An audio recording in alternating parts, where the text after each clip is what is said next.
Hello, my name is Ryan Fape, and I am doing my presentation over child nutrition. Um, I am currently an assistant principal at a charter school in the Dallas area.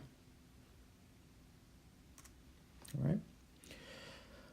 The National School Lunch Program, or the NSLP, is a federal assisted meal program that provides lunches for more than 3 million Texas children in school and residential child care institutions. The NSLP serves nutritious, low cost, or free lunches to students in public and non-profit private schools in Texas. Lunches must meet federal nutrition guidelines and are reimbursable to schools based on the number of meals served.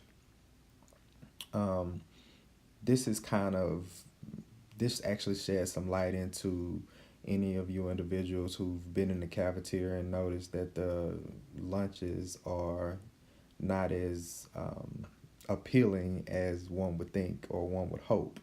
And it's because the program or the guidelines for the program to meet the federal nutrition guidelines, they have to be nutritious. And we all know that the more nutritious the meal is, a lot of times the more lacking in taste it is. But that is what the program is designed for, and the nutrition guidelines are put in place to counter um, the obesity epidemic that we're experiencing here in our country. Okay. Public school districts and charter schools participating in the NSLP receiving an annual payment of state matching funds based on the number of lunches reported on reimbursement claims filed during the previous year from September 1 through October 31st as required by federal law. All right, so this is the timestamp for which your funds are going to be based off of. Okay, and those reimbursement claims have to be submitted in order for you to get your funds reimbursed. It's not a program that you have to participate in. Some districts opt out. A lot of times, those are affluent small districts that opt not to participate in the program. Um, and but the larger districts have to really be careful of not participating in the programs because those funds have to be they have to be accounted for, and we'll talk about that a little bit later on. And as far as the meals themselves have to be, they have to fit the guidelines so that the meals can be reimbursed. And when I say fit the guidelines, I'm talking about from a nutrition standpoint, and we'll give you that layout as far as the nutrition standpoint, breakfast and lunch. Okay. Uh, Also, in this slide, I just failed to mention why I did have it up. The funds must be used for S&P operation and improvement. So these, for lack of better words, the funds are self-contained um, because they are partially federal. It's federal funded. It's almost really similar to Title One funds, for which you are you're audited to make sure that those funds are being used where they're supposed to be used. Okay, so this is just going to be a simple breakdown or a quick visual of what would go into um, the breakfast menu. I'm not gonna read it verbatim. Just fat free or unflavored, 1% low fat milk, um, weekly grains.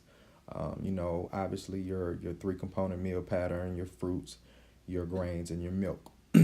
This is your standard breakfast deal menu of choice. It's not vast. It's just designed to essentially give the students what they need, no overages. Like I said, and it's all to combat the obesity epidemic that we have going on here in our country. This is a lunch one. I just pulled these straight up off of the site. Um, as you can see here, it's the same thing. Not really exciting when it comes to what I want to eat today type of deal. Um, but it does gives the students um, it does give them essentially what they need to from a nutrition standpoint um, to make it and to perform throughout the day. Um, Once again, this is not a program that schools have to um, they have to participate in. Um, Dallas being one of the bigger districts for which I've consulted a couple of people out of that district, and because Dallas has a nice, large population of low socioeconomic students. This is a program that they opted to join in because of the free and reduced lunch reimbursement. And on the flip side of that, protecting their kids. You really don't want to have a contingent of students um, that can't pay for food, um, and consequently don't eat. And anybody that's in education knows the domino effect from not eating when it comes to being able to participate and achieve on a daily basis. So I think I've hit all of the questions that I needed to. Look over them real quick one more time.